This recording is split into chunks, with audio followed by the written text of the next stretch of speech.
Tenderloin neighborhood of San Francisco exists as a brutal paradox, a concentrated zone of human suffering nestled within one of the wealthiest cities in the history of civilization. By 2025, what was once merely a troubled district has transformed into something far more disturbing, a living indictment of failed policies, broken systems, and societal abandonment. The neighborhood's 50-block radius contains within it all the symptoms of a nation that has lost its moral compass, rampant homelessness, untreated mental illness, unchecked drug epidemics, and a level of urban decay that would shock visitors from actual war zones. The crisis here has grown so severe that epidemiologists now classify the Tenderloin as a distinct zone of public health catastrophe, with mortality rates exceeding some developing nations and life expectancy figures that would be unacceptable in any other American context.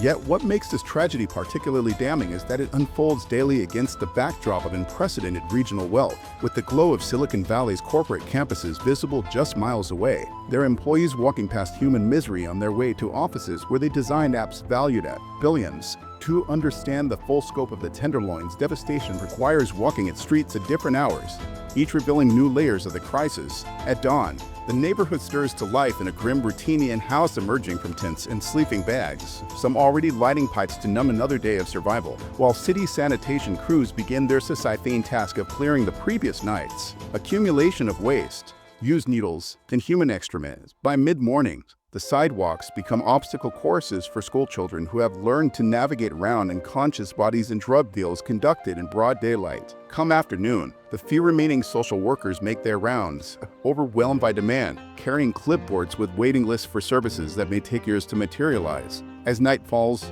the neighborhood transforms again, the desperate, the addicted, and the mentally ill left to fend for themselves in shadows broken only by the flashing lights of ambulances responding to yet another overdose. This cycle repeats daily, weekly, monthly, with no meaningful intervention altering its terrible rhythm. The statistics documenting this crisis read like mortality reports from a natural disaster rather than a neighborhood in an American city.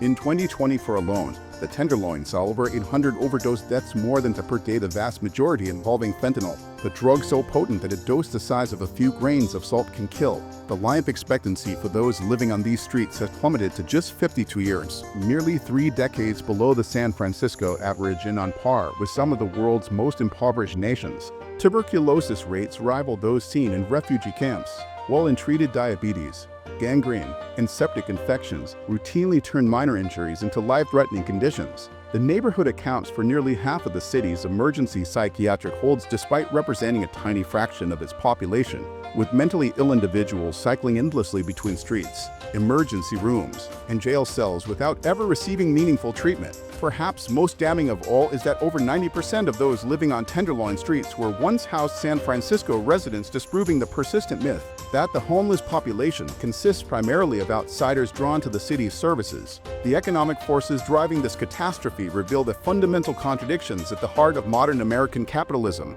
San Francisco County boasts the highest GDP per capita of any major U.S. city, over $197,000, and is home to more billionaires than nearly any place on Earth. Yet simultaneously, the Tenderloin's median household income sits below $20,000, with over 2/3 of residents living in poverty.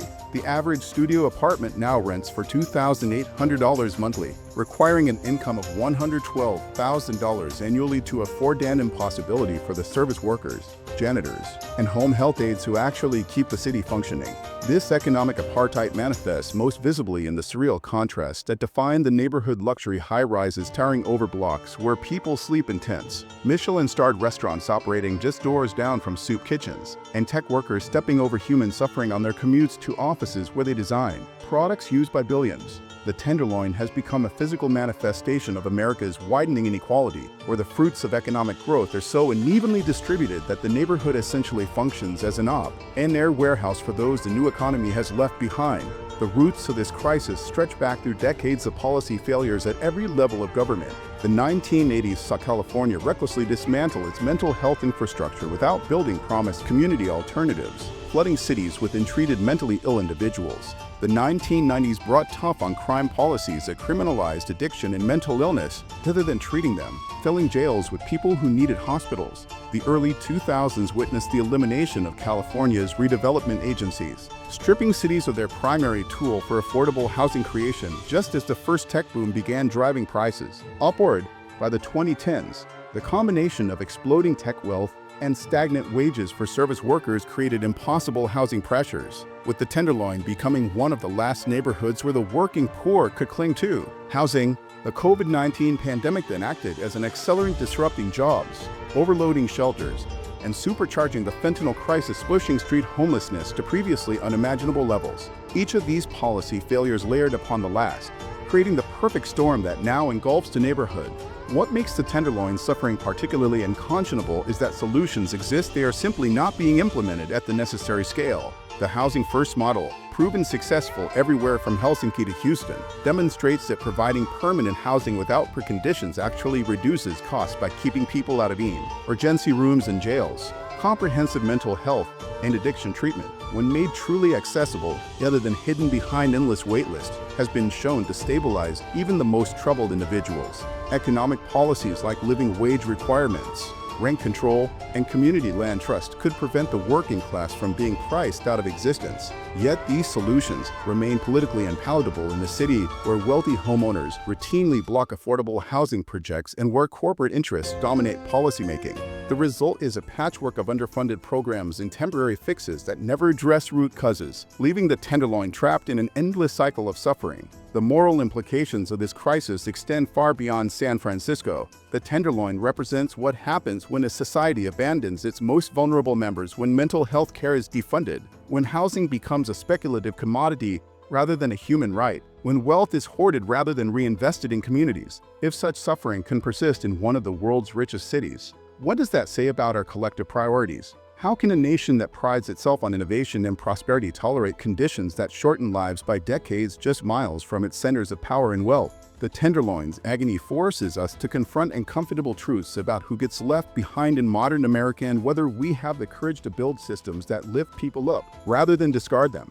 Until we do, the fog will continue to roll over these streets, obscuring not just the neighborhood's suffering, but our own complicity in allowing it to persist. The time for half measures and temporary fixes has passed. What the Tenderloin needs, what America needs, is nothing less than a radical reimagining of how we care for our most vulnerable, before this crisis spreads from being San Francisco's shame to becoming our national nightmare.